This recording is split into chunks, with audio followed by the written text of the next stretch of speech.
वही, हाँ चलिए। नवम भाव में कुछ नहीं, नवम भाव में शनि लिख दीजिए। गुरुदेव अष्टम में राहु, 9 राहु अंक बोले में। ना। नवम भाव में शनि, 10 में चंद्रमा, 12 में मंगल, 11 पर मंगल। 11 में क्या बोले हैं? हाँ 11 खाली। 12 में मंगल। गुरु जी 11वें लग्न में ना, कुंभ लग्न में। आवाज कट कट के आ रही गुरु जी। गुरु जी आय भाव में चंद्र बोले हैं ना। नहीं, मकर में।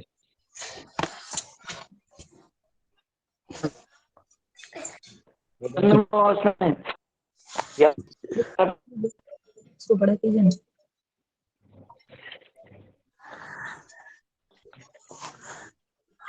कंडीशन लगा देगा डब्बू, बात कर लीजिए जाके, बोला करेगा, बर्तन नंबर होगा। हो गया।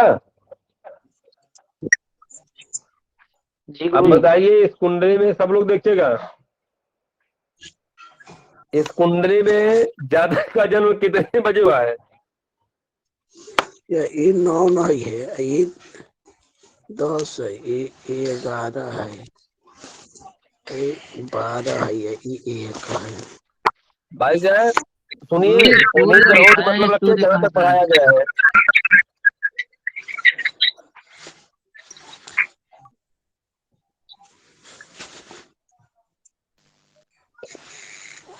मंगल तक पढ़ाया उन्हें, मंगल तक का ही मतलब रखिए बस। इस कुंडली में जातक का जन्म कितने बजे हुआ है? गुरु जी सुबह 9 बजे या 9, 9:30 बजे के अंदर।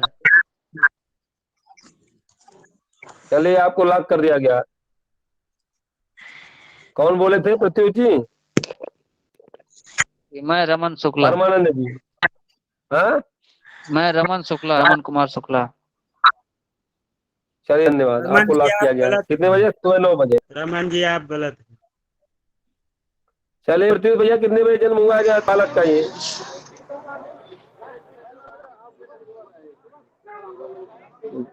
गुरुदेव क्षमा चाहता हूँ, मैं थोड़ा सा अभी कहीं बिजी हूँ थोड़ा।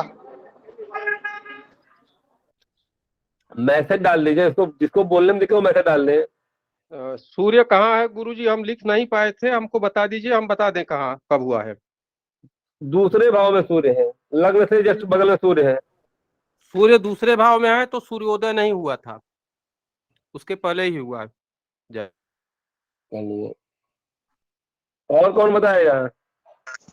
गुरुदेव 2 बजे से 4 बजे के अंदर जन्म हुआ है। सूर्योदय के 2 घंटा पहले तक। हो गया। जी गुरु जी, सूर्योदय के 2 घंटा पहले ही हुआ है।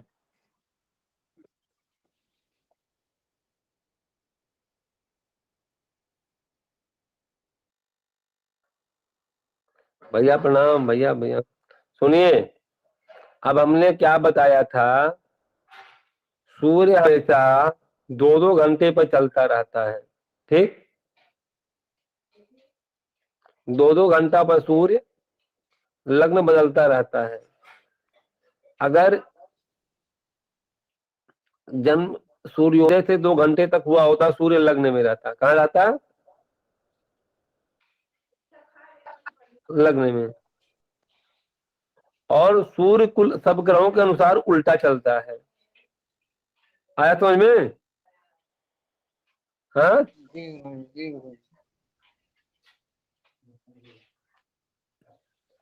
तो अब आप लोग ये जान गए ना, जन्म कुंडली देख करके एक अंदाज लगाना जन्म कितने बजे हुआ है।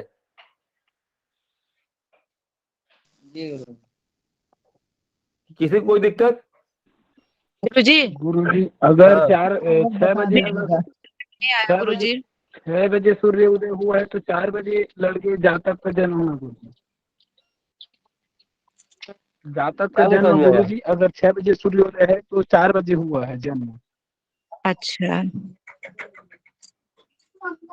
गुरुदेव एक बार और पुनः बताने दीजिए। चलिए बता दो, उसको अभी हम लिखवा दे रहे हैं, उसका आप टेंशन मत लीजिए।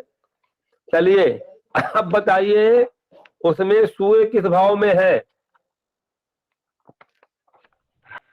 द्वितीय भाव में।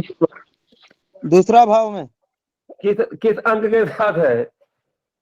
मिथुन के साथ, 3 के साथ। मिथुन का सूर्य क्या कहलाता है?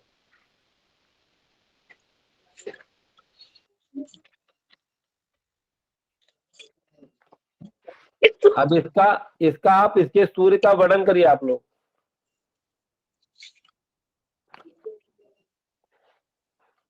देखिए पढ़ाना लिखाना आसान बात है, आना टफ है। जो पढ़िए उसको सीख लीजिए। गुरुजी मैं बताऊं? हाँ बताइए। विवेकी, विद्वान, बुद्धिमान, मधुर भाषी, नम्र, धनवान, प्रेमी, ज्योतिषी, इतिहास प्रेमी, उदार होता है।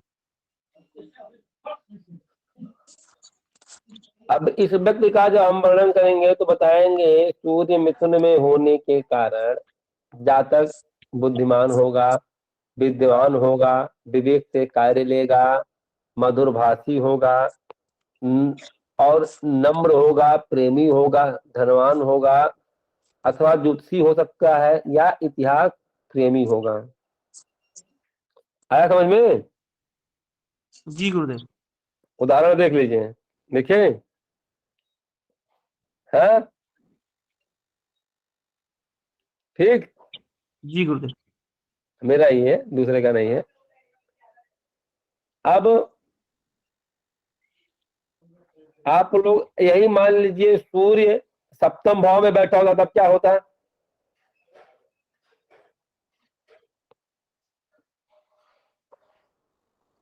इसी कुंडली में सतवें भाव में सूर्य बैठा होगा, क्या होता? गुरुजी आप गुप्त रोगी, उदर रोगी, लोकमान्य, क्रोधी, साहसी, लोभी, चिकित्सक। क्या होता है? गुप्त रोगी, उदर रोगी, लोकमान्य, क्रोधी, साहसी, लोभी, चिकित्सक। ओके, अगर इसी के लग्न में सूर्य होता तब क्या होता है?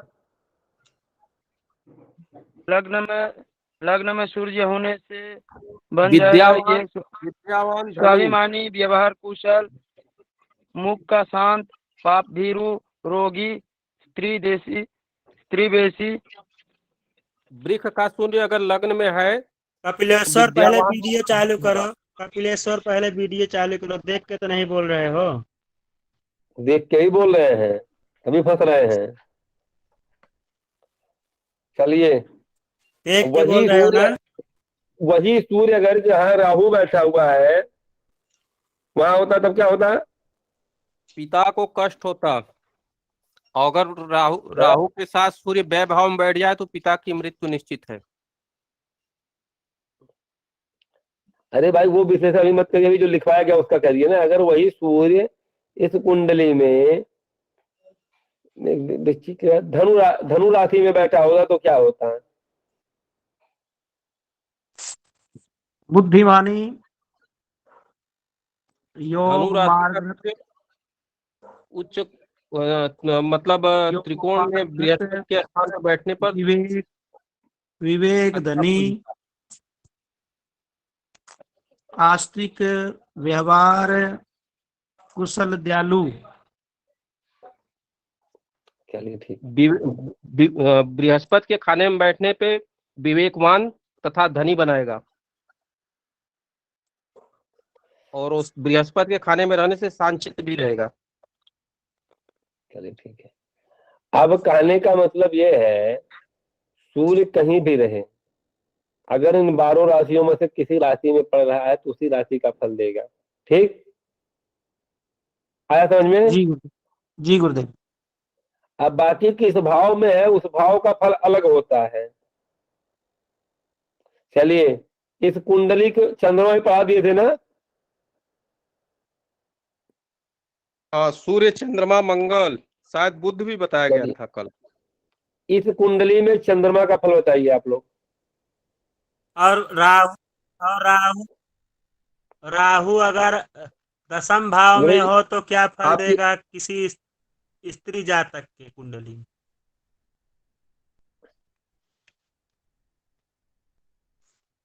हेलो, आवाज जा रही है? जी जी गुरु जी। हेलो, जी गुरु जी, आ ये रही है। बताइए, वहीं अगर किसी स्त्री जातक राहु दशम में है। की कुंडली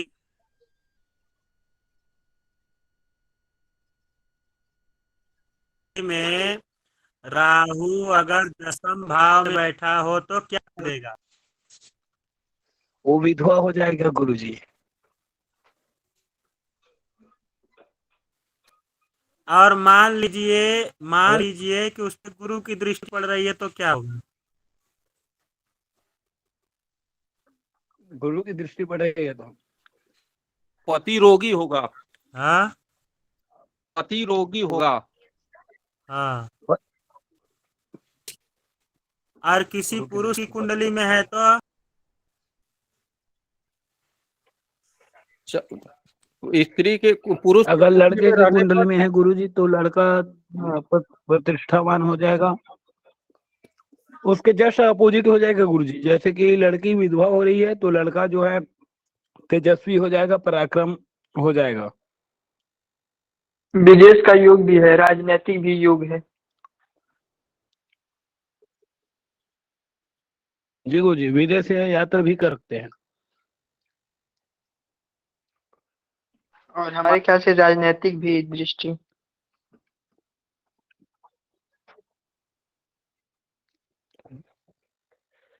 चलिए चंद्रमा का बताइए। इस कुंडली में चंद्रमा बैठा हुआ है, उसका क्या फल है?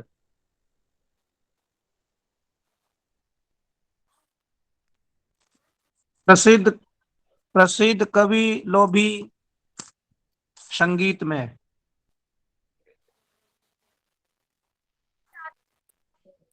कहाँ का चंद्रमा है चंद्रमा, ये? धनु का चंद्रमा गले को सुरीला बनाता है, अर्थात संगीतज्ञ होगा।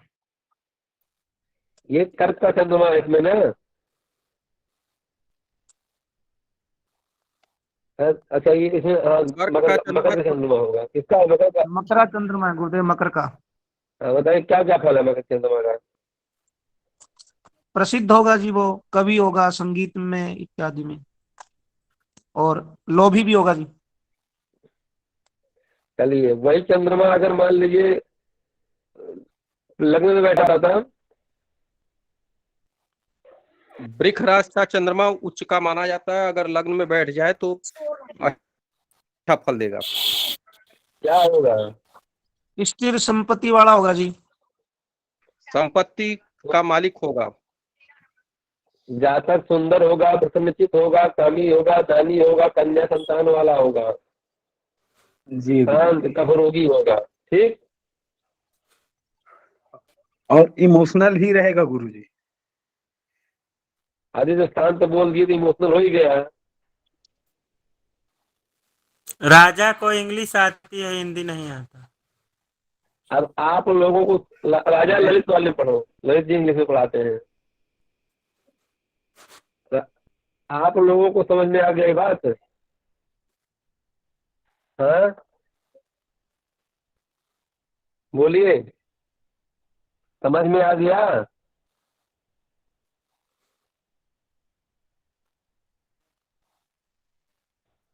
समझ में आ गया आप लोगों को? जी गुरु जी, जितना अभी मतलब जितना पढ़े उतना समझ आ गया। अभी नहीं, वैसे पूरे कुंडली में कहीं भी बैठा हो, सबसे पहले प्रतिपादन ये करना है जिस राशि का है वो फल तो देगा ही देगा। बाकी चीज अभी छोड़ दीजिए, अभी आपको केवल राशि का फल देखना है। जी गुरुदेव। आया समझ में? जी गुरु जी। उदाहरण के लिए मेरा सूर्य अच्छा नहीं है, मेरा सूर्य दूसरे भाव, जो कुंडली आप लोग बनाए दूसरे भाव का सूर्य है ना। जी हाँ जी जी। अच्छा नहीं है, स्वाग्रही भी नहीं है। तो स्वाग्रही है? हाँ, स्वगृह भी नहीं है गुरुदेव। उच्च का भी नहीं है, नहीं है ना। जी और लेकिन फल अपना दे रहा है, जो उससे बना दिया ना। जी जी जी हाँ, जी गुरुदेव। तो पहले राशि का विचार अवश्य करें। अरे लेट बनाएगा लेकिन बनाएगा। जी जी ठीक, इस प्रकार से इस सूर्य को 12 खाने में से जहां बैठा हो वह विचार बाद में करें क्या फल दे देगा। पहले ये जी फल करें कौन से राशि का है। ठीक, जी आ गया समझ में। जी गुरुदेव। ऐसे चंद्रमा का प्रत्येक 12 राशियों में बैठा के आप लोग देख लें कि अगर मेष का जी है तो ये फल देगा, दिल शरीर बना देगा, संपत्तिवान बना देगा, सूर बना देगा। ठीक, जी गुरुदेव। और ऐसे मंगल का करना है। किसका करना है? मंगल। मंगल का कर ले जाएंगे आप लोग। इस कुंडली में द्वादश भाव का मंगल है। द्वादश का मंगल धन धान्य का नुकसान कराता है। क्या कराता है? धन धान्य का नुकसान। द्विजन्मणि पंचम सप्तमघा चतुरष्टम द्वादश धर्म जुता धन धान्य हिरण्य विनाश करा रवि राहु शनिश्चर भूम सुता या भौम सुता। है ना ऐसा? है? ये श्लोक है ना कहीं? जी कहाँ है? हाँ गुरु जी श्लोक। जी गुरु जी, है गुरु जी। मतलब हम आप लोग से पूछ रहे कहाँ है तो उल्टा आप लोग हमसे पूछे कहाँ है ये श्लोक। है गुरु जी, मैं दंत कथा सुना हूँ गुरु जी, आप ही के ये मुखार श्लोक में आप बातें होती थी, इतना पता तो याद है तो है।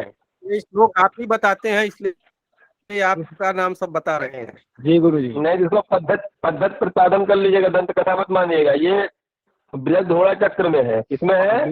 बृहद यह घोड़ा, घोड़ा चक्र में। बृहद घोड़ा। बृहद घोड़ा चक्र में है। वो अपने ग्रुप में पड़ा हुआ बृहद घोड़ा चक्र। जी गुरु जी। उसमें है द्विजन्मणि पंचम सप्तमघा चतुरष्टम द्वादश धन्वता धन धान निरण्य विनाश करा रविराव शनिश्चर भूम सुता। तो इसमें मंगल का फल बताइए आप लोग। द्वादश स्थान पे मंगल धन का नाश कर धन का आता है। नाश करेगा गुरु जी, खर्च अधिक कराएगा, जातक बहुत खर्चीला हो जाएगा, धन धान्य का पतन कर देगा, क्योंकि रवि राहु शनि स्थिर भौम सुता धन धान्य हिरण्य विनाश कर। राजा मेरी जी गुरु कुंडली जी। है, क्या उल्टा मेरे ही पलटा बोल रहे हो? आप ही का गुरु जी। ये रोगी कुछ होगा नहीं गुरुदेव, होगा। रोगी। अरे सब आपकी कुंडली होगी तो किसी की होगी नहीं क्या भगवान? जी, अब बताइए गुरु। भैया भैया ये लोग पहले मेष राशि का मंगल है, राशि का मंगल नहीं कर रहे लोग, फल प्रतिपादन में चले गए हैं गुरुदेव। अरे मालिक उस मंगल कहाँ की राशि का है? मंगल किस राशि का है? मेष राशि का है। मेष राशि का है गुरु जी। तो मेष मेष राशि राशि का। में क्या करता है मंगल? मेष राशि का मंगल उच्च का होता है, स्वगृही। स्वगृह सत्यवक्ता जी, तेजस्वी, शूरवीर, अगर नेता, स्वगृही साहसी। कोई भी ग्रह होता है, सुने हमारी बात, अगर कोई भी ग्रह स्वगृही होता है तो आप भी अपने घर के मालिक होते हो, स्वगृही होते हो, तो क्या आप अपने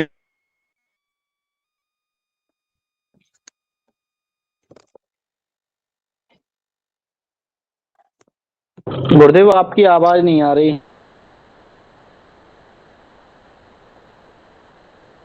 गुरु जी कह रहे हैं मंगल अपनी राशि का बैठा हुआ है, तो अपनी राशि का जो इंसान होगा, जो ग्रह है, अपना नुकसान थोड़ी ना होने देगा वो।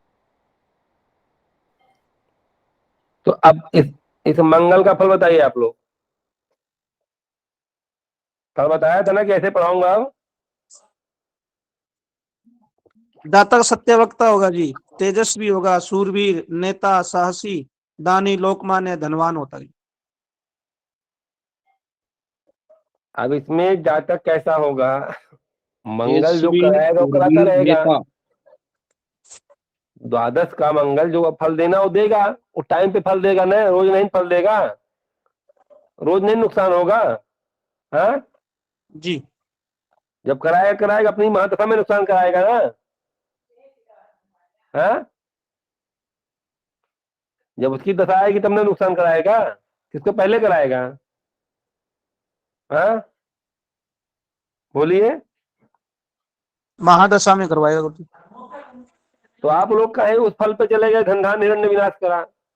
पहले मेष का मंगल है, मेष का मंगल क्या करता है इसको बताइए।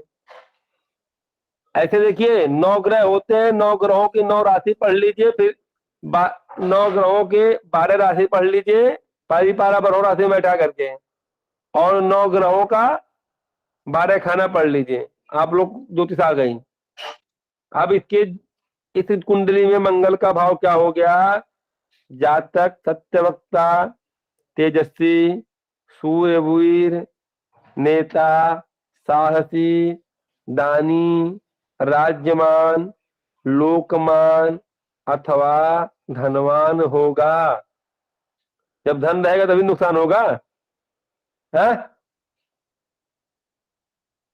बोलिए। जी गुरुदेव। तो जातक ऐसा होगा। हो गया। अब यही मंगल अगर लग्न का होता तब क्या होता। लड़का क्रोधी होता गुरुजी। फिर आप लग्न के मंगल का ही विचार कर रहे हैं, विश्व में क्या करता है वो, विश्व का मंगल क्या करता है। वो पुत्र द्वेषी करवाएगा जी, प्रवासी होगा, सुखहीन, पापी, लड़ाकू, प्रकृत वंचक होगा। ओके, यही मंगल मिथुन का होता था, मिथुन का होता तो शिल्पकार होता, प्रदेशवासी, पराक्रमी, कार्यक्षेत्र सुखी, और ये चित्र में दक्ष, जनहितैषी, कार्यकुशल तथा विदेश से धन कमाने मतलब परदेश से धन कमाने वाला।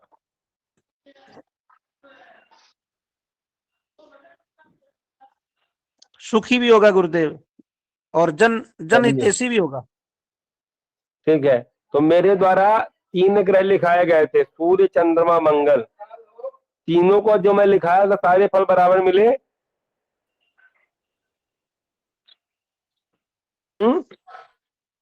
जी। किसी के पास और अपनी कुंडली को भी मिला ले, सही मिले। हाँ जी गुरुजी। इसको अनुसंधान कहते हैं। ठीक है, इसीलिए कल कहा था भटकना छोड़ दीजिए। यहाँ मैं गलत बताऊंगा तो भैया है समझाएंगे, शुक्ला जी है समझाएंगे, और कहीं जो बताया जाएगा वही पढ़ना है, कोई समझाएगा नहीं, माना नहीं। हाँ जी जी। चलिए, और क्या पढ़ाए थे।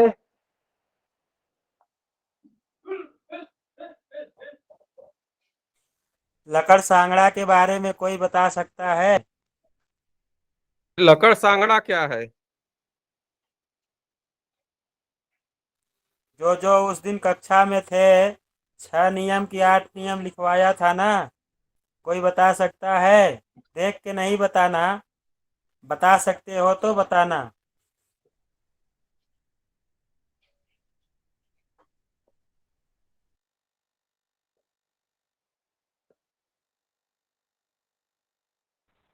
गुरुजी। जी गुरुदेव। अगर राहु सप्तम में है, पाप ग्रह, और शनि है, और सूर्य भी है, और वहाँ चंद्र और केतु है, तो लकड़ सांगड़ा योग बनता है गुरुजी। गलत।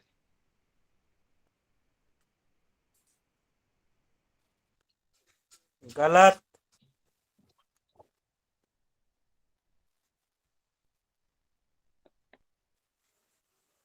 कोई और बताइए।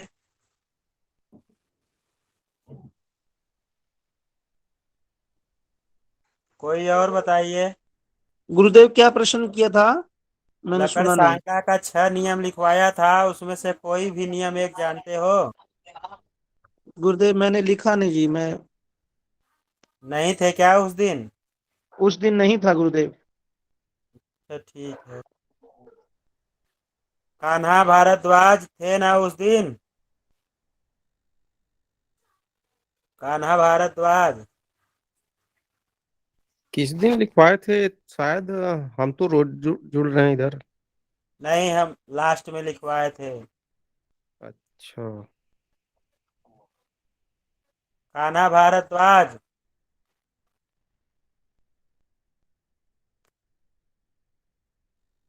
दीपक जोशी जी, दीपक जोशी जी, दीपक जोशी जी।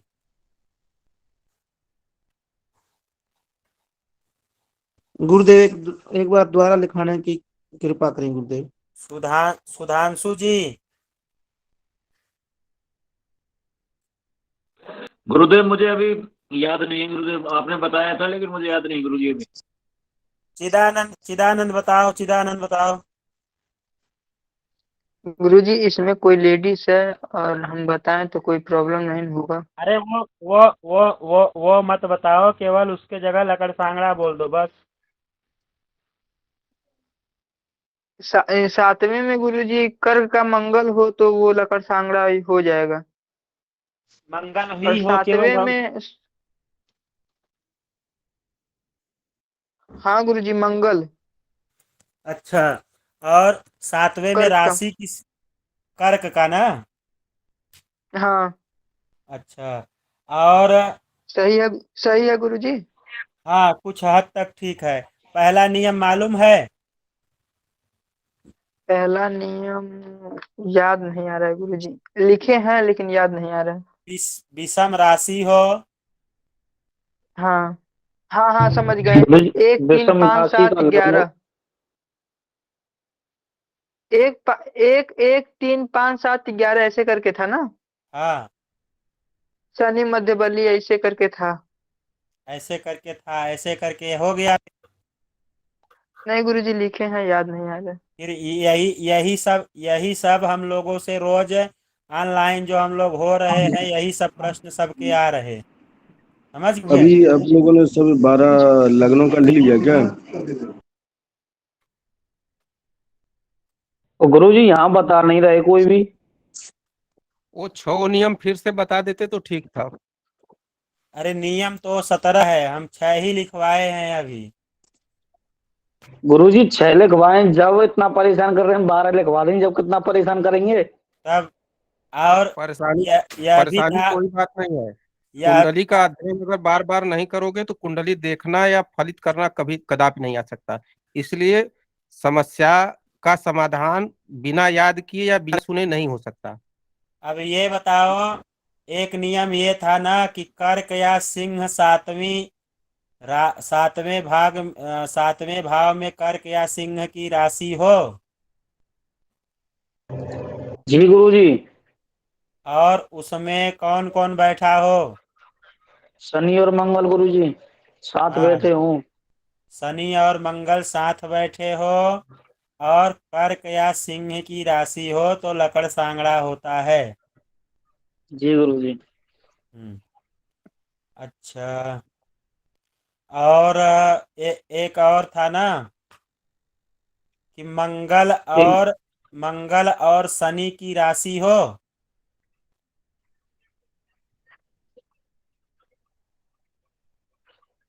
मंगल और शनि की राशि हो, राधा गोविंद जी। हाँ हाँ गुरुजी। ये हाँ गुरुजी ये यदि सप्तम भाव में कर्क का मंगल हो, हाँ एक ये था और एक ये था गुरुजी, यदि सप्तम भाव में शुभ ग्रह बलहीन हो हाँ तो तथा उनके ऊपर पाप ग्रह की दृष्टि हो हाँ, तो ये योग बनता है गुरुजी। और शुभ ग्रह बलहीन हो, वहां पर गुरु सूर्य और बुध, जी गुरु गुरुजी गुरु पहला है गुरुजी है विषम गुरु राशि का लग्न हो, शनि हाँ मध्य बली हो, चंद्र बुध शुक्र बलहीन निर्बल हो, सूर्य मंगल गुरु बलवान हो तो ये योग बनता है गुरुजी। हाँ, और एक नियम रह गया ना? जी गुरुजी आपने 8 नियम लिखाए थे गुरुजी उस दिन। हाँ, गुरुजी जी एक बार गुरुजी। दोबारा दिखा दीजिए गुरुदेव। लिखा देंगे, किसी दिन लिखवा देंगे, लेकिन आप लोग पहले जो नियम लिखवाया गया है वही आप लोग नहीं देख रहे हैं। और ये बताइए कि प्रेम चाहे लड़की का हो चाहे लड़के का हो, प्रेम किस स्थान से देखेंगे कि प्रेम विवाह होगा, लव मैरिज होगा कि अरेंज मैरिज होगा? वह कहाँ से देखेंगे? आवाज नहीं आई थी। लव मैरिज होगा या अरेंज मैरिज होगा, वो किस भाव से देखा जाएगा? 11वें भाव से गुरुदेव, हाँ, 11वें भाव से। और किसी का कोई उत्तर है? 5 और 7 से गुरु जी, 5 और 7 से। गुरुजी पंचम भाव भी है इसमें तो। और किसी का कोई प्रश्न है? और कोई किसी का उत्तर है? संजय चौबे जी। जी। लव मैरिज चाहे स्त्री का हो चाहे पुरुष का हो, किस भाव से देखते हैं? पंचम भाव, 7वें भाव, 8वें भाव से देखते हैं, और इन पर पड़ने वाली ग्रहों की दृष्टियों के अनुसार भी देखते हैं। और ग्रह होते हैं शुक्र और चंद्रमा। शुक्र और चंद्रमा केवल हो तभी लव मैरिज होगा, नहीं तो नहीं होगा। नहीं, मंगल की भी कभी कभी वो हो जाती है। प्रेम कारक ग्रह कौन कौन से कहे गए?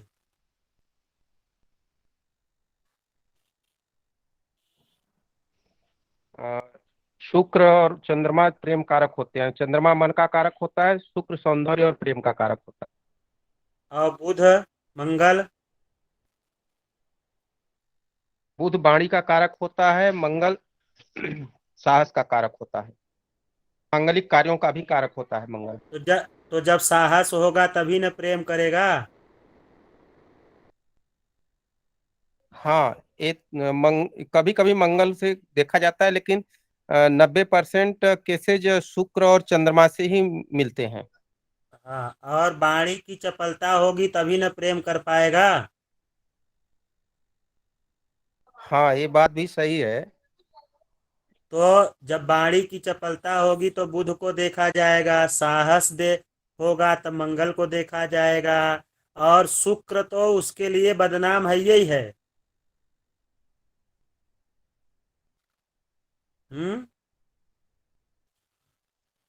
शुक्र तो उसके आज ठीक से बदनाम गुरुजी ही आ है। नहीं रही है। और 11वें भाव से आपने कहा ना, वो क्या नाम है आपका, भीष्म जी, आपने कहा 11वें भाव से देखा जाएगा। जी। किस दृष्टि से आप कहें कि 11वें भाव से देखा जाएगा?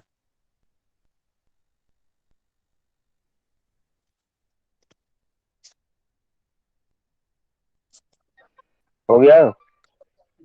इस दृष्टि से आप कहे कि 11वें भाव से भी प्रेम देखा जाएगा। बस ऐसे ही बोल दिया गुरुदेव, मैंने ये आगे पढ़ा नहीं इसलिए बोल दिया मैं 11वां भाव होगा। द्वितीय विवाह कहाँ से देखा जाता है? द्वितीय विवाह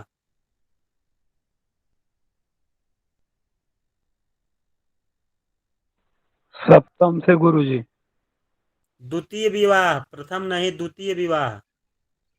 गुरुजी अगर राहु सप्तम का हो तो 2 विवाह होने का योग बनता है। हाँ, तो योग बनता है, लेकिन और द्वितीय विवाह देखते कहाँ से हैं वो पूछ रहा हूँ।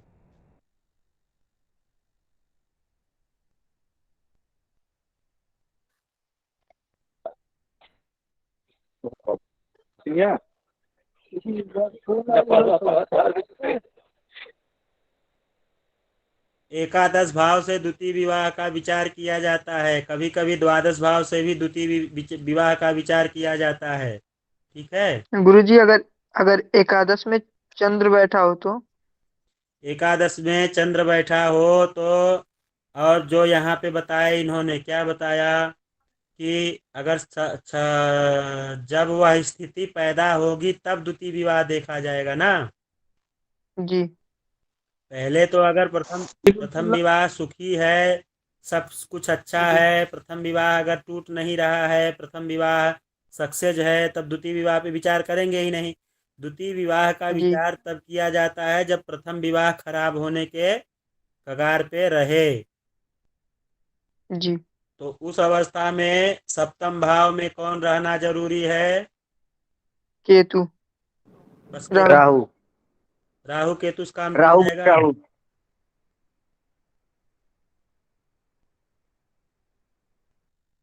कल या परस 2-3 दिन पहले गुरुजी ने क्या लिखवाया था कि गुरु अगर द्वितीय, पंचम और सप्तम भाव का हो तो किस किस को परेशान करता है, लिखवाए थे गुरुजी। शिवानंद जी जी लिखवाए लिखवाए थे गुरुजी। शिवानंद जी जी लिखवाए थे ना। जी लिखवाए थे गुरुजी। तो सप्तम भाव का गुरु होने पे नुकसान देगा ना, क्षति पहुंचाएगा ना।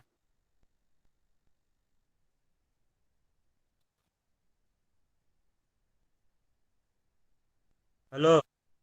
2, 5, 7 का गुरु क्षति पहुंचाता है। तो 2, 5, 7 का विशेष क्षति पहुंचाता है। गुरु जहां बैठता है वहां क्षति पहुंचाता ही है, लेकिन 2, 5, 7 का गुरु विशेष क्षति पहुंचाता है।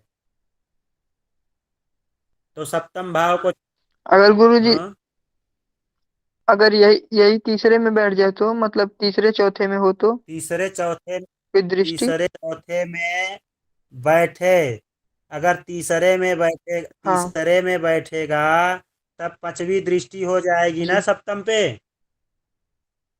हाँ। तो तब तो शुभ हो जाएगा, तब तो अच्छा करेगा। हम्म। गुरु की दृष्टि सही है, गुरु का बैठना जी खराब है। गुरु और शनि का बैठना अच्छा है, दृष्टि खराब है। जी तो गुरु भी सप्तम भाव में अगर बैठा हुआ है या पंचम में ही बैठा है तो प्रेम नहीं होगा, पुत्र को भी नुकसान देगा। गुरुजी जी और गुरु कहीं जी। वहीं अष्टम में गुरु बैठा हो तो? अगर गुरु तो पत्नी सप्तम में ही बैठा हो तुला का होकर और शुक्र जो है गुरु के घर धन में भाव में बैठे मतलब 9 में बैठ जाए तब क्या स्थिति जी होगी? गुरु तुला का हो जाए और शुक्र जो है धनु का हो जाए तो ना, हाँ हाँ हाँ।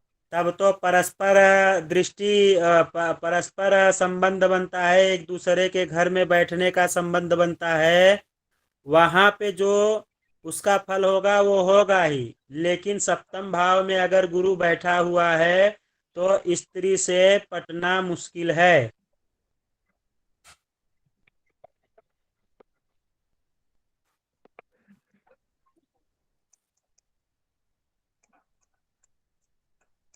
जो भी ग्रह किसी चीज को नुकसान देते हैं तो वहां के जीव तत्व को नुकसान करते हैं। किसको? जीव तत्व को। तो वहां का जीव तत्व क्या है?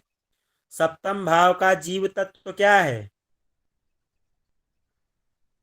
पत्नी। विवाह, पत्नी। पत्नी, व्यवसाय भी आ जाता है गुरुजी शादी के बाद। व्यवसाय जीव तत्व नहीं कहा जाता है। जीव तत्व जो जिस नाम से उस घर का नाम पड़ता है वह जीव तत्व होता है। जी तो पत्नी है गुरुजी फिर। तो पत्नी को नुकसान करेगा, जीव तत्व को नुकसान करेगा, व्यापार में वृद्धि कर देगा। और गुरुजी कहीं वहीं सप्तम में केतु और नहीं, राहु और सूर्य और शुक्र हैं तो क्या होगा फिर? तब भी नुकसान करेगा। ग्रहण दोष तो तुरंत में लग गया, ग्रहण दोष हो गया तो पत्नी को उस समय नुकसान कर देगा। अगर पति है, लड़की की कुंडली है तो पति को नुकसान कर देगा। हाँ। और चंद्र तो गुरुजी, ऊपर। गुरुजी अगर शुक्र और गुरु 7वें स्थान में बैठे तो? शुक्र और गुरु 7वें स्थान में बैठे तो सूर्य उस जगह पे है। शुक्र 7वें भाव के लिए खराब होता है, भाव के लिए विशेष करके 7वें भाव के लिए सूर्य खराब होता है।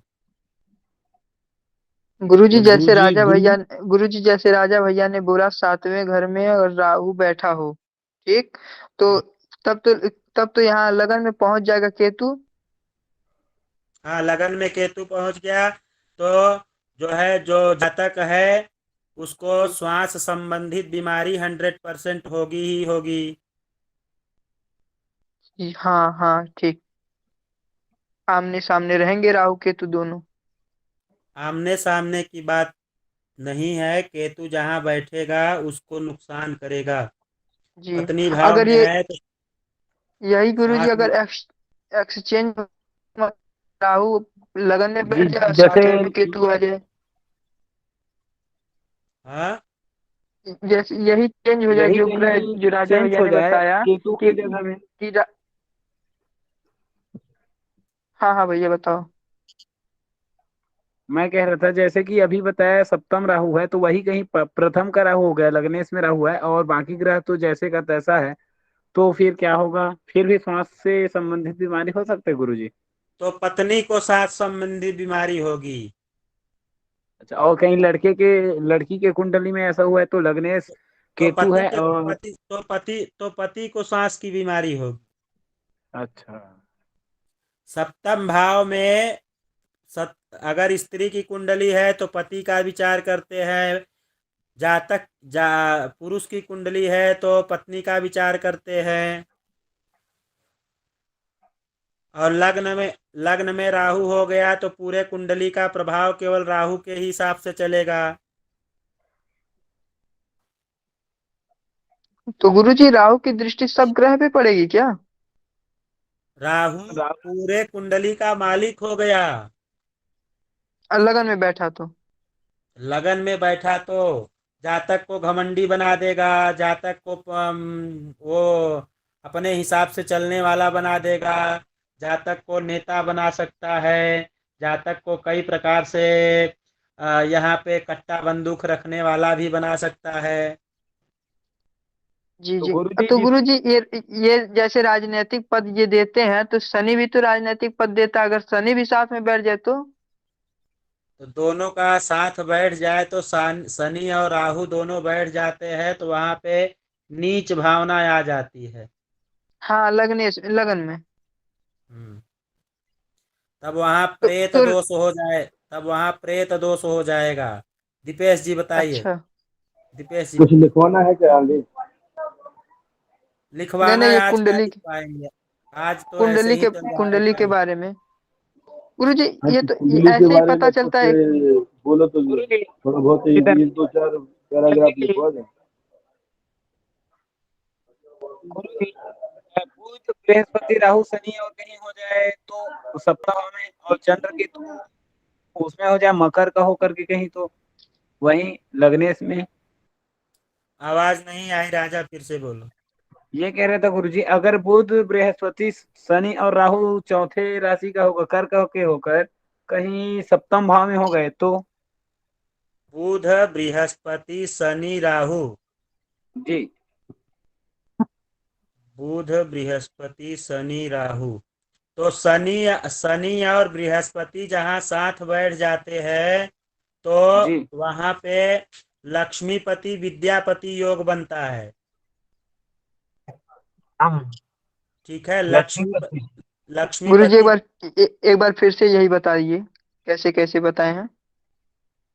गुरु और शनि अगर साथ बैठते हैं तो लक्ष्मीपति विद्यापति योग बनता है, लेकिन राहु भी साथ में बैठा हुआ है तो राहु वहां पे गुरु को नुकसान करेगा। ठीक है। बुध भी राहु के हिसाब से चलेगा। और तब शनि के कंट्रोल में सारा कार्य तब आएगा जब शनि बली होगा, थोड़ा मध्यम बली। जी। तो जा करके शनि के हाथ में जब कंट्रोल आएगा तो राहु को कंट्रोल करेगा, तो जा करके काम अच्छा होगा। लेकिन वहां के जीव तत्व को नुकसान करेंगे। शनि सप्तम भाव का कारक है, इसलिए पत्नी को बहुत ज्यादा नुकसान नहीं देगा, लेकिन राहु नुकसान करेगा। राहु और गुरु दोनों नुकसान करेंगे तो वहां तलाक की स्थिति बन सकती है। पत्नी की किसी न किसी कारण से मृत्यु हो सकती है या ऐसे कार्य हो सकते हैं। दीपेश जी तो सही गुरुजी, बताया गलत बताया? दीपेश जी बोलिए। और कहीं ये लड़की की कुंडली है तो गुरुजी? दीपेश जी वही उल्टा हो जाएगा। अच्छा। गुरुजी जैसे आप ये बताए हैं शनि और ये गुरु अगर किसी घर में बैठ जाए तो ये विद्यापति और ये धनपति योग हो लक्ष्मीपति। जाएगा। लक्ष्मीपति, धनपति नहीं, लक्ष्मीपति। अरे वही लक्ष्मीपति किसी भी घर में गुरुजी। हाँ, साथ में बैठते हैं तो लक्ष्मीपति विद्यापति योग होता है। अच्छा, और कहीं किसी भी गुरुजी, किसी घर में। और कहीं इसे जैसे का तैसे है ऐसी, और कहीं चतुर्थ में शुक्र हो गया तो फिर इसका परिणाम क्या होगा? क्या इसका लव मैरिज हो सकता है? चतुर्थ का शुक्र, जी, चतुर्थ का शुक्र है और मंगल दशम में हो गया तो मंगल फिर इसका हो सकता है। मंगल दशम में हो गया, शुक्र हाँ चतुर्थ में हो गया। जी, और बाकी ग्रह जैसे के तैसे है, जैसे अभी बताया।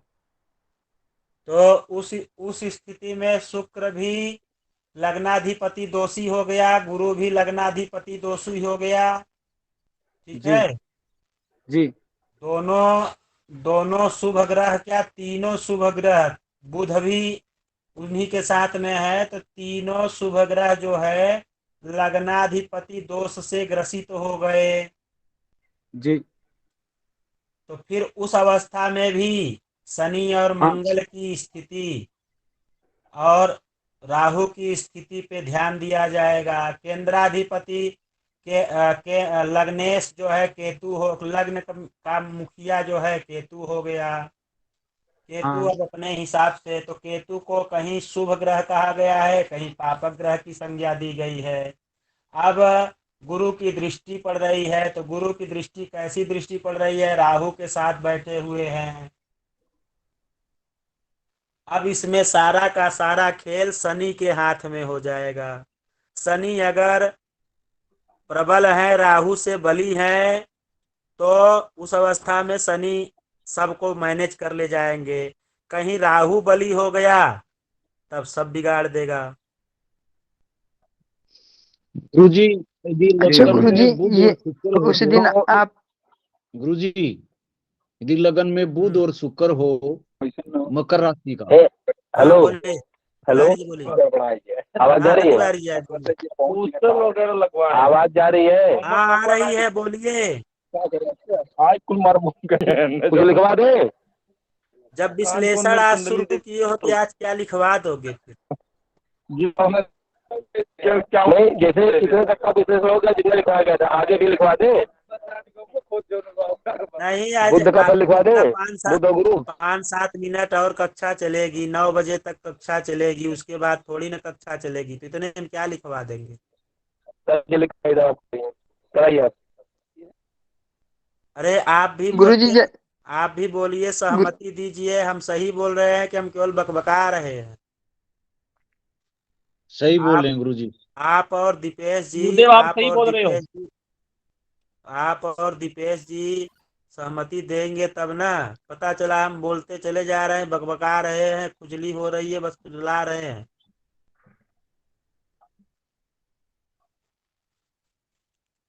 गुरुजी, ये बुध आदित्य योग क्या होता है? बुध ये आदित्य और योग बुध होता है, बुध और सूर्य साथ में बैठे हो, बुध भी प्रबल हो, सूर्य भी हिसाब से हो। बुध अगर अस्त नहीं हो तो बहुत अच्छा कार्य देता है, लेकिन अगर बुध सूर्य की संगति में आने वाले सभी के सभी ग्रह अस्त हो जाते हैं, राहु और केतु को छोड़कर। जैसे गुरुजी सूर्य तो बहुत तेज देता है, लेकिन बुध ग्रह थोड़ा कमजोर मनाता है। हम्म तो ये मतलब दोनों एक साथ अगर कुंभ के घर में बैठते हैं, तब ये बुध आदित्य योग जब बनता है तो इससे क्या क्या लाभ होता है? बुध और आदित्य का मतलब हुआ, बुध कैसा ग्रह है? बुद्धि प्रदाता है ना। जी आदित्य क्या है? राजा है ना। जी तो राजा अगर बुद्धिमानी के साथ में राज करेगा तो राजयोग बनेगा कि नहीं बनेगा? हाँ गुरुजी, एकदम सही बनेगा बात गुरु। बताए, तो वही बहुत सही बात राजयोग है, बताए। वही राजयोग हो गया। अच्छा गुरुजी, एक गुरुजी एक दिन और आप यदि विश्लेषण लगन कर रहे में थे बुध कि और शुक्र हो तो लगन गुरुजी में लगन में बुध और शुक्र हो लगन और में मकर बुध का और हो, लगन में बुध और शुक्र होंगे तो पहली बात तो ये है कि जिस जातक की है या जातिका की है, पहले तो कामोत्तेजना होगी, लेकिन बाद में नपुंसक हो जाएगा। अच्छा जी। बुध और शुक्र कहीं भी अगर साथ में बैठेंगे तो यह स्थिति बना देते हैं। ये साइड वाला ऐसे ही बनवाए ना। क्या है? गुरुजी अगर गेट का किसी ऐसे घर ही में बनवाए ना। बैठे तो गुरुजी एक मिनट, कहीं गुरुजी वहीं 12वें भाव में कहीं हो जाए सूर्य बुध और केतु तो। जी गुरुजी थोड़ा जूम करिए। सूर्य बुध केतु अगर सूर्य सुनो, सूर्य बुध और केतु हो गए तो केतु जो होता है वह 12वें स्थान के लिए मोक्ष का प्रदाता कहा गया है, मोक्ष को देने वाला कहा गया है 12वें घर का केतु। और 12वें घर में शुक्र जो होता है वह अच्छा माना गया है। 12वें घर में जब सूर्य और खर्च बुध कराएगा हमेशा तो साथ केवल साथ रहते व्यसन हैं पे क्या? खर्च।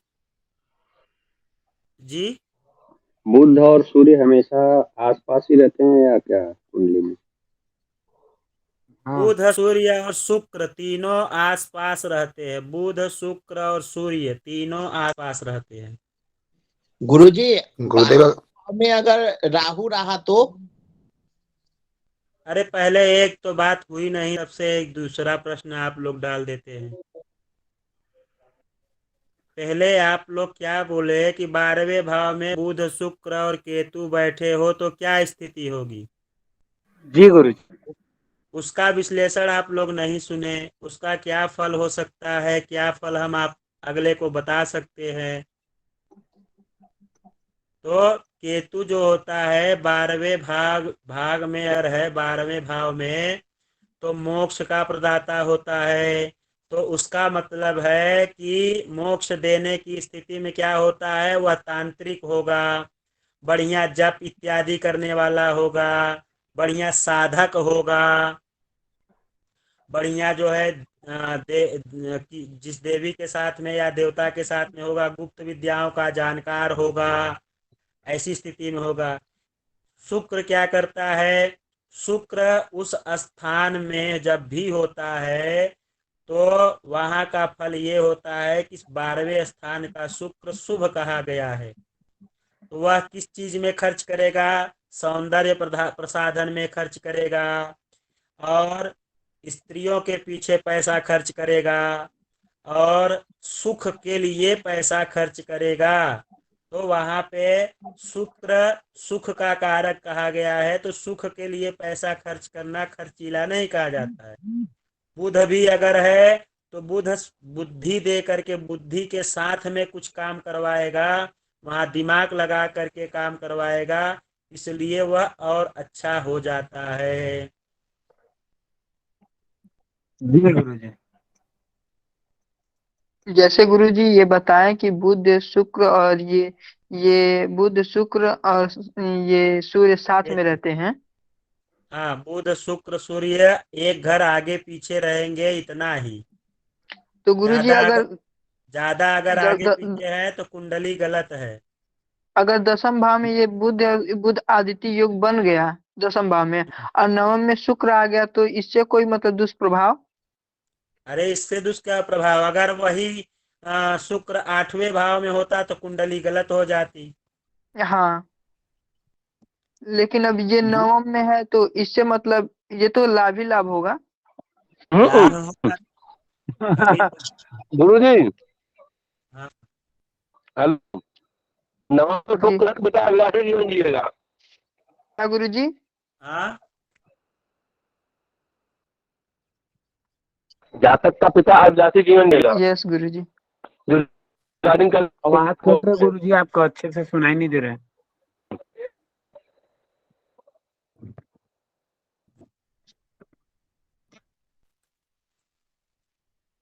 गुरुजी आवाज नहीं आ रहा है आपका। शिवान जी बोलिए। नवम में शुक्र जब जी बैठेगा तो जातक का पिता अभिलाषी जीवन जिएगा। अभिलाषी मतलब आया समझ में? अभिलाषी मतलब गुरुजी? राजा खग जाने खगई के भाषा। हाँ गुरुजी अगर हम लोग ना जाने तो सीख लेना। तब खग बन जा, तब खग बन जाओ, क्या करना है।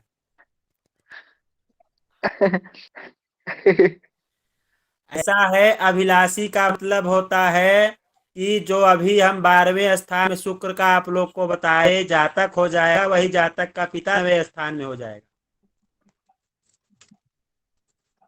नहीं गुरुजी, मतलब जो गुरुजी अभी बताए हैं कि जातक का पिता अभिलाषी होगा, इसका मतलब अय्यास होगा क्या गुरुजी? वही वही हाँ हाँ, जो कहो आप ही कहो। शराबी वगैरह ये सब हुआ? शराबी नहीं होगा। शराबी नहीं जी होगा, गुरुजी। लेकिन वो अय्यासी जरूर करेगा, पीछे भागेगा लड़कियों के। भैया रिकॉर्डिंग चल रही है। रिकॉर्डिंग में गुरुजी यदि चंद्र और रिकॉर्डिंग गुरु चल रही है, रिकॉर्डिंग चल रही है तो चले। कक्षा में जो चीजें होती है वो तो बढ़ाई ही जाती है। कक्षा में जब आप पढ़ाई जी में श्रम करेंगे तो कुछ नहीं होगा। गुरुजी यदि 12वें भाव में चंद्र और गुरु विद्यमान हो तो? चंद्र और सूर्य। चंद्र और गुरु। गुरु। चंद्र और गुरु 12वें भाव में, वहां पे राशि की कौन सी पड़ी है? धनु राशि है गुरुजी। धनु राशि है तो अच्छा करेगा।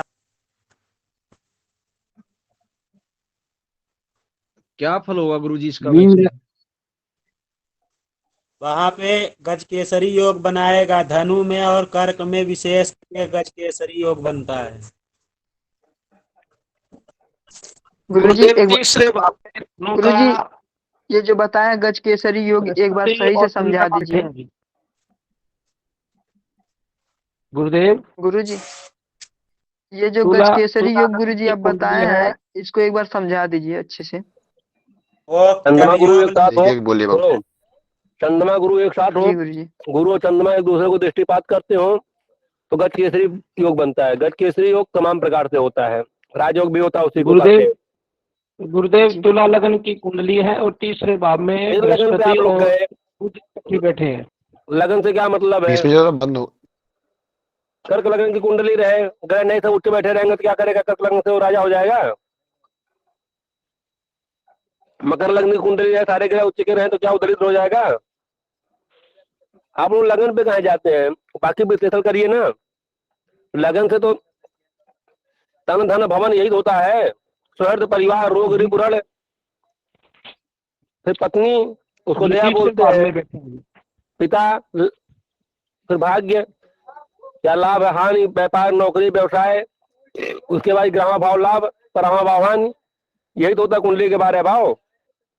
लग्न तुला होगा, वृषभ का कृत तौल के शेख सिद्धि, जातक के कार्य जल्दी रुकते नहीं होंगे, सिद्ध हो जाएंगे। लग्न का फल केवल शारीरिक रूप रंग का वर्णन करोगे ना, कि लग्न से ही सारा फल कर देंगे आप? तीसरे भाव में बैठे हैं जी।